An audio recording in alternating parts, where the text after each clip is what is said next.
Uli Jon Roth with me in the First Sight studio today, taking a look at this week's selection of videos. That was Bangles, an all-girl group, as you saw. They were formed in Los Angeles in 1981 and are beginning to make waves on both sides of the Atlantic, if you'll pardon the pun. And Uli, what did you make of the video? Well, I think it was really funny, so I enjoyed it. Yeah, the bit where they've got the dummies that they're sort of romancing and stuff. It's quite humorous, isn't it? Yeah, except when theirs went off.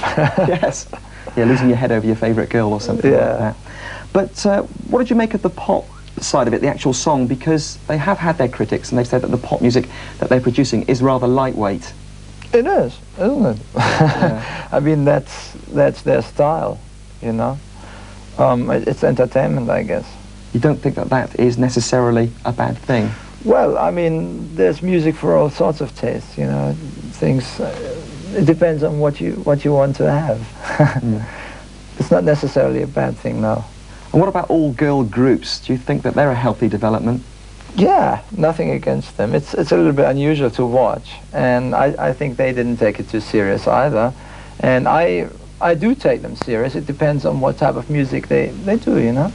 Yes, I agree with you. It is a bit of a shame often that the all-girl groups tend to get a little bit dismissed. These sort of guys tend to think that it's a bit, you know, trivial or whatever. It really depends on what the output is in the end, I think. Okie doke. Before that, Whitesnake and Love Ain't No Stranger. You can't accuse Whitesnake of being lightweight. It was quite heavy, man.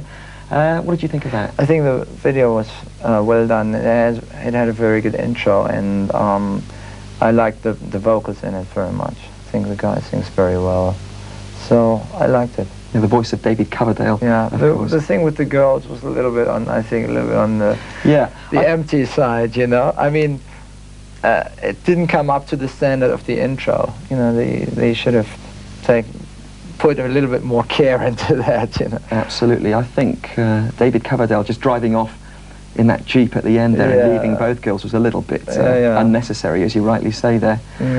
Anyway, we'll move on to something different now, because coming up in just a few minutes, it's The Church, an Australian band. Their new single, I'm not sure that it's going to be a single actually, it's just a track lifted from the album. It might be a single. It's called Constant in Opal. But before that, a new group called Common Knowledge, who consists of Graham Gouldman, who used to be with 10cc, and Andrew Gold, that American singer-songwriter. This is called Don't Break My Heart. Not sure what to make of that, are we? We're not sure what they're trying to do with that, really.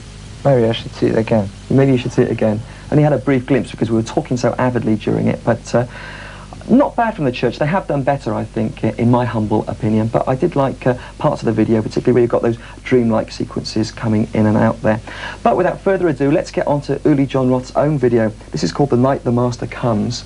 Tell us a bit about it.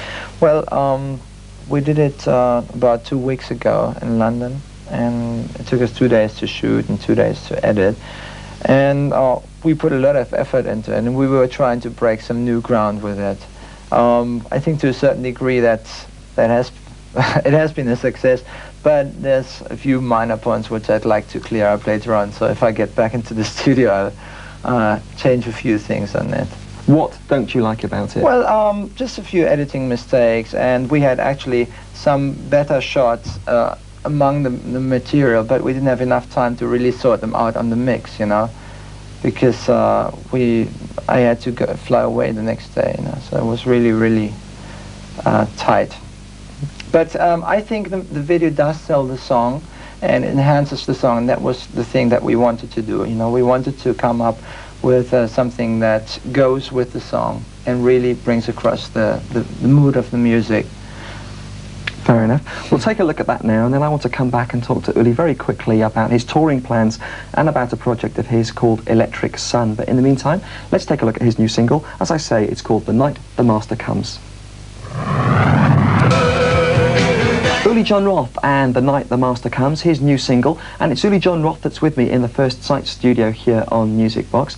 Uli, a lot of people will remember you from your days with the Scorpions, but in fact you're now involved with a new project called Electric Sun. Perhaps you could tell me just a bit about that. Yeah, well, Electric Sun is a new band right now, but I started a project with the same name a few years ago, but I had to stop because of contractual problems stemming from my past, and I was out of the business for 3 years. And but in the meantime, I was working on new songs, writing new material, and preparing myself for what we're doing now. So we recorded this album Beyond the Astral Skies, and which comes out now. Great, and you're also going to be touring to promote that album, aren't you? Where are you going? We're going to England, Ireland right now on the 22nd of February, and playing all over England. Then we're going to France, Germany, Benelux, Austria, Scandinavia, and then Japan, and then America.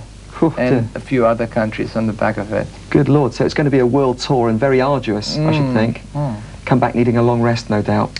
Yeah, I really needed a long rest after that, yeah, because I've been working non-stop since the end of '83, and I didn't have a break. It took a long time recording the album and getting everything together.